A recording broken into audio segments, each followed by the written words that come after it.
কয়েকদিনের মধ্যে এই সরকার অন্তর্বর্তীকালীন সরকার আমরা করেছি। আস্তে আস্তে দেখবেন প্রচুর ভুট্টা চাষ হচ্ছে, তাই না?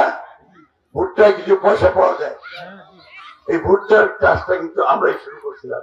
আমি যখন কৃষি প্রতিমন্ত্রী ছিলাম 2001 সাল থেকে 2006 সাল পর্যন্ত, তখন এই প্রকল্পটাকে আমরা এখানে নিয়ে এসে ভুট্টার চাষ শুরু করি। মুরগির ফার্ম, এখানে একটা বড় মুরগির ফার্ম আছে না, এরকম গোটা ঠাকুরগাঁতে আপনার প্রায় 21টা বড় বড় মুরগির ফার্ম আছে। ওটা হচ্ছে কাজী ফার্ম আছে।